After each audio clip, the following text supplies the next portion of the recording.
having your own desires is one thing, but to force them onto other people, that's another thing entirely. Hello! It's Gateway to Geats time! I'm Boingo! I make these. Yay! You wanna know what's not yay? Last week we learned that Neon's not how we thought she was. That she's a wish baby. She's a desire thing. To ultimately, callously, just replace her parents' dead child. And this week, it's just dealing with all of that.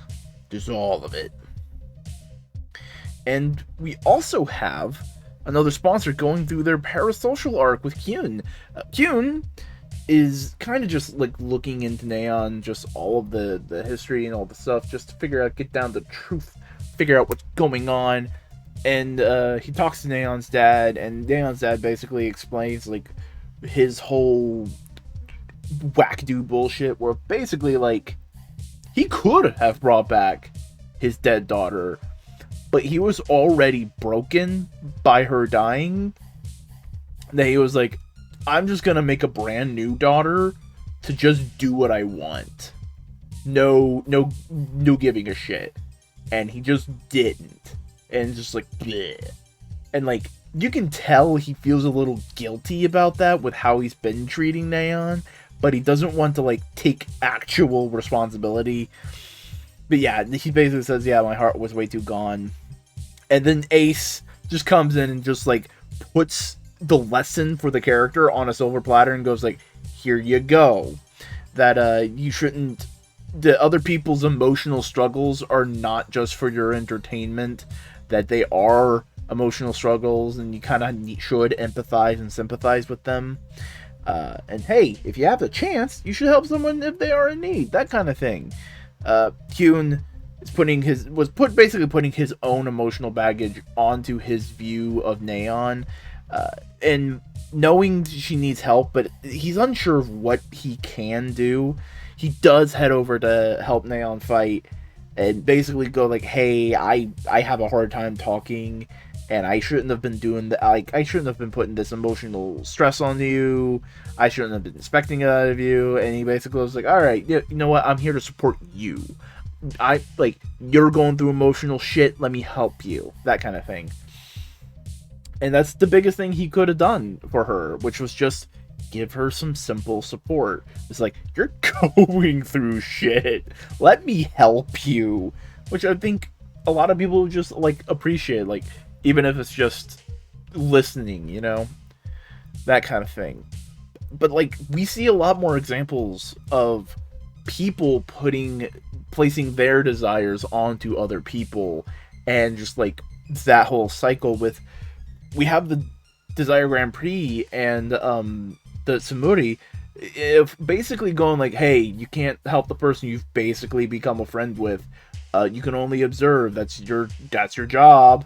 That's it. And you can see it breaks her up. Baroba, and like the want of misery and destruction she places on Buffa, and Buffa's just not having any of it. Hell, even with Baroba and the Gardener, because the Gardener's like precious creations keep getting destroyed, and Baroba's not giving a shit. To the point where at the end of this episode, the Gardener basically goes full Little Shop of Horror, and it's just, ugh. You feel a little sorry for the Gardener, man. He just wanted his creatures to have, like, fun-fulfilled lives, and now they're just being destroyed. Ah, man.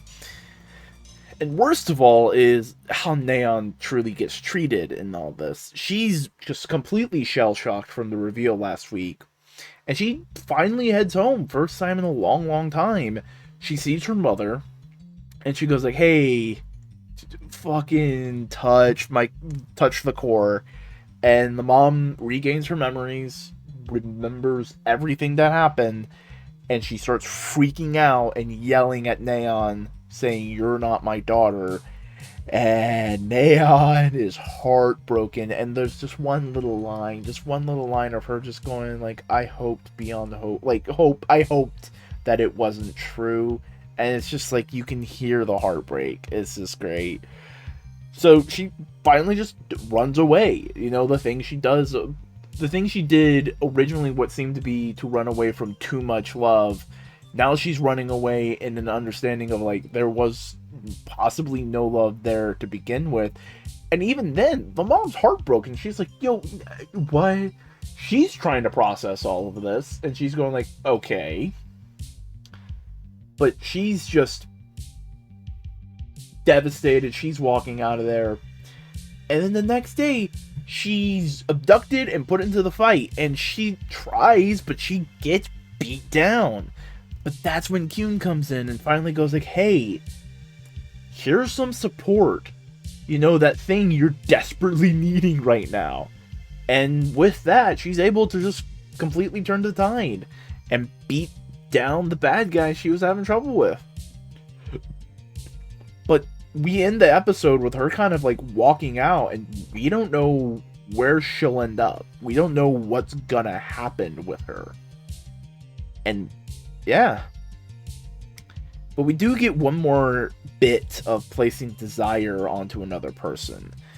Because Buffa now has the Vision Driver, and Baroba goes like, hey, you can scrub through history. And Buffa does go through history, and he learns that Ace's mom, the one Ace has been searching for this whole time, was forcibly turned, or possibly forcibly turned, into the goddess of desire, doing more for others, and them not caring about her. This was a great episode. Quality action, quality acting, was all around really well put together. I love Ace as being like a background voice of reason, of just like, hey, don't be an idiot. It's great. Neon was great in the front seat as like the main focal point. She carried this episode. Like, yeah, she was the main character, but like she carried it well. That's what I'm trying to say. Too many good heartbreaking scenes. It's just really top notch. Yeah, so great episode. Can't wait to see next week, because if our theories are right, it's gonna be about Keiwa. It's Keiwa time, boys. But that's not all that's going to be in this video, because hey, you could always like and comment and do those things. Subscribe if you haven't. You could also look at my social medias, such as Twitter, TikTok, Instagram, and Tumblr, and follow me there. I stream on Twitch. Yeah. So check it out. But now, onto the comments. First up, we have Fish Pop. Gasp, no comment from me? Might be a combo breaker there. Well, I guess it's time to start a new combo. Yeah, I'm just trying to keep a limit to how many comments I do in a week. 5 or 6. If there's like 6 really, really good ones, I tend to do that. If there's like 5 solid ones, you know what I'm saying? It's like 5 or 6 comments I try to spotlight. That's what I'm going for. But hey, Fish Pop combo number 1. The scene where Geats and... Oh, I should probably say who says this. Next from Slime Beast 2003. The scene where Geats and Tycoon get lured away by Dreamato with a red cloth is so clever, because this, like, bullfighting thing... I'm writing this as I watch the episode, by the way. That's totally fine. I write my notes as I watch the episode. I like how Buffa is mad that they cheated the game he made. Okay, Kyun also has some issues. I think they may have actually made Geats mad for the first time in the series. Okay, that thing you said is true, completely unsurprising that Baroba is being an asshole about it.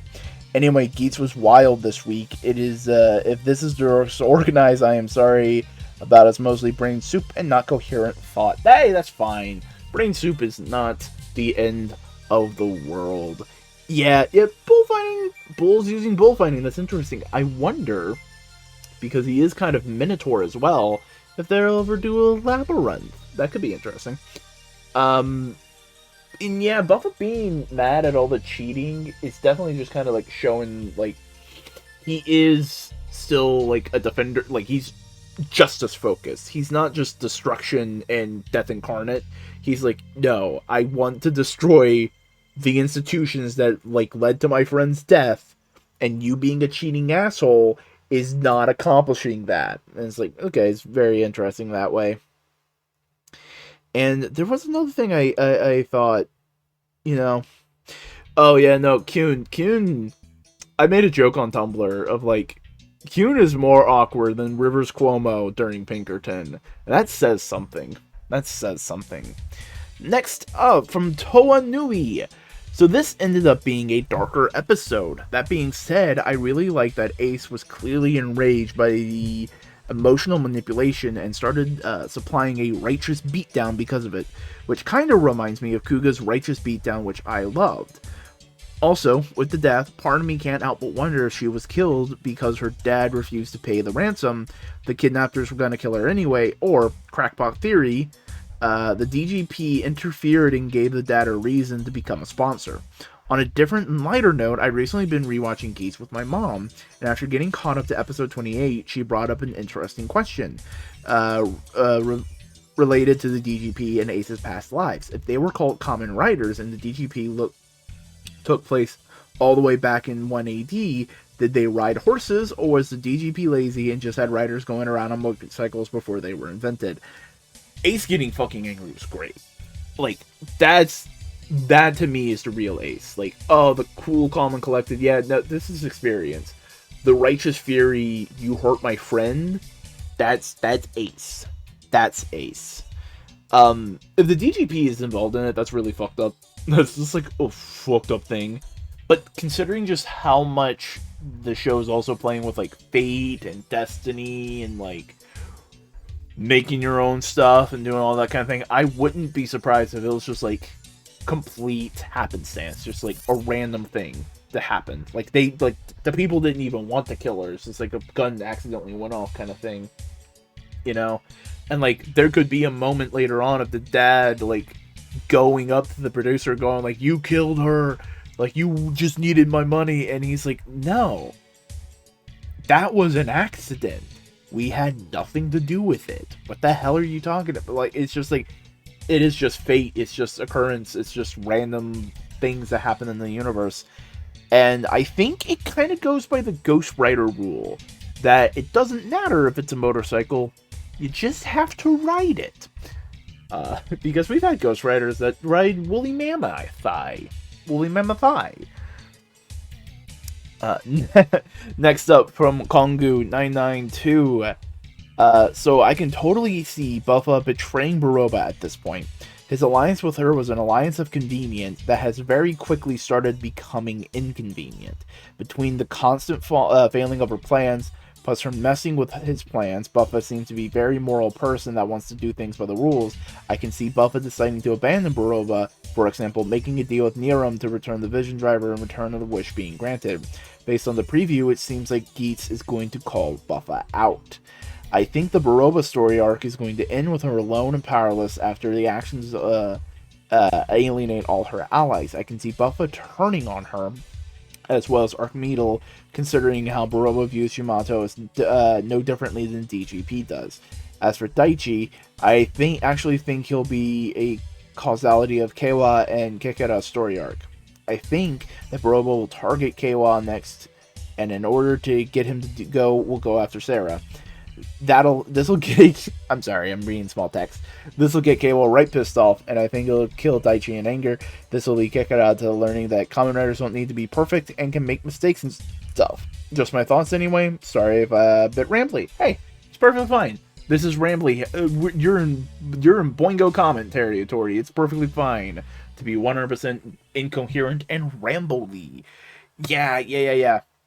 I'm definitely kind of feeling like DGP might be the shocker and Buffa is kind of like their big general dude. Kind of like just fueling Buffa's descent with like, he wants to destroy Kamen Riders and he wants to do it the right way kind of thing. And ultimately working with the group that let his friend die and not fully acknowledging the systemic problems behind it could be interesting. And if all of the sponsors are technically learning parasocial things, like things related to their parasocial relationships, Baroba's is definitely going to be like, the misery you wanted to cause is just going to come and bite back at her, you know? It's like, you caused this, you get to be miserable now. You have no happiness, not even the happiness of causing misery, you know? which I think is interesting. And next comment from Esconde. Insuri Kogami voice here. Happy birthday. I hope you had a great one. I did. I did have a good birthday. I know complaining about the consistency of the buckles people are supposed to have is moot at this point, but man, I'm salty with how the story did KO out dirty this time. If he went into Twin Command during this fight, I fully believe he would have won that 1v2. Rant over. I like to think KO has gotten strong enough to the point where Baroba and Nudge needed to be cheat when against him. Episode was fantastic. For as cruel and unfair as Baroba's plan was, it was definitely her best shot to win. Since they can't beat Ace, set up the game and manipulate the circumstances in their favor so they don't have to fight him. I shudder to think how bad things would have gotten if things went according to Baroba's plan and Neon fell in despair in the middle of fighting the Bishop Giamato. Given how the JGP casts the writers as enemy and Baroba is still cheating, that makes it even more satisfying when Ace returned the favor with a cheat of his own. Love the line he said before the fight when he picked up the ninja buckle, "I'll be using your keepsake, Tycoon." Seeing Ace genuinely mad was a surprise and a treat. Loved it when he shot one of the cameras and sent it crashing onto the Bishop. This man ain't playing around anymore. The tranquil fear he conveyed through his fighting as laser boost is awesome. Last thing I'm wondering is why Neon's dad worded the wish like that. Is this another instance of limits of wishes the goddess can grant? One would think he just wished to get Akari back, but this is this the only way for his wish to be granted? You know, you can sometimes think you mistake the folly of the fool for you can sometimes mistake the honor of the hero for the folly of the fool, that kind of thing. And I just love how we're just ripping all the players through emotional damage, because first it was all a death game and people were like dying, and like now is the story of very being. Ace is just done with their bullshit. He's lived thousands of years and he's just like, you're just playing these dumb games. Fuck you. And we definitely learn that it wasn't a limitation of the wishes. It was Neon's dad just being a rat bastard. That's bullshit. You know, just a big ol' rat bastard. You know, great thoughts, great ideas, great comment, good comment, good comment. I appreciate you, Esconde. You do good comments. But next up, from Sakura Tora. Poor Neon. You really understand why she hungers for love. Her father can't give it to her because he knows she isn't, to him, his real daughter. He wanted her to be an ideal daughter and to use her to get connection from the future. And her mother loves Akari, not her, and an obsessive-possessive thing can't be called love. Her adoring fans from the future immediately turn on her the second she wasn't what they expected, never loving her. But the ideal they had built up for her. Baroba built the perfect trap for her. Neon was supposed to be, at the very least lose, making it an auto win for Team Giamato, or brain. Why? Or at the very worst die, and if that happened, Ace probably would have brought everything down then and there. I think that this season Yuya has really woven multiple commentaries and themes as well. Desires, how maybe what you wish for isn't truly what you want. They can impede you and if you let past trauma color your future. They're still important, but they're balanced pursuing them. Parasocial relationship, how we treat idols, celebs. Anyone can cross lines. When we turn on someone for not living up to ideals or standards, there's a real person, they get hurt. It's very meta how we view idols and celebs pursuing gossip, wanting to know every detail of their lives, when a lot of them just want to live their lives and not be entertainment 24/7, and how quickly people will turn and tear them apart, looking for every single excuse to drag them into the dirt. I'm impressed with how Yuya has also laid a lot of foreshadowing and meaning into things that you can kind of guess where things are heading, and yet you're still surprised at how things played out. Interesting how Akari is light and Neon is artificial light. Kyusei is light plus holy, and Irumi can be short for illumination.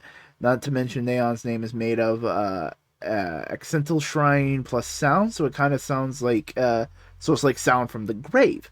I don't know Japanese, so I'm going to take all of your words for it. So yeah, it's really neat. A lot of cool like meaning and metaphor in there, and oh yeah, it's it's really just kind of like, you know what? Her parents, Naon's parents, are another type of parasocial relationship of the expectations that they will have, that people parents will have on their children, and just forcing what they want onto them. And like this is just an nth degree of it. It's just like, you're not even really our daughter, and you're just here for our purposes, and it's a lot of fucked up. And like the themes are great because at first glance it doesn't seem like they're 100% totally connected, but like parasocial relationships are just like a form of desire and looking at another person kind of thing, and seeing how all that kind of balances out, uh, because this is desire to another person. Jean wanted to be moved, put pressure on Ace, who was dealing with his own shit. Kyun, who has been focused on Naon's romance, ignoring the fact that she has her own issues, and this time in this episode, he acknowledges that and like tries to lift up Naon and give support in that own way. It's really cool. It's really good, and that, my friends, is it for this video of Gateway to Geats. I hope to see you next week. Remember, like, comment, subscribe, ring the bell too, if you want to, if you're nasty. And until next week, stay Geatsing.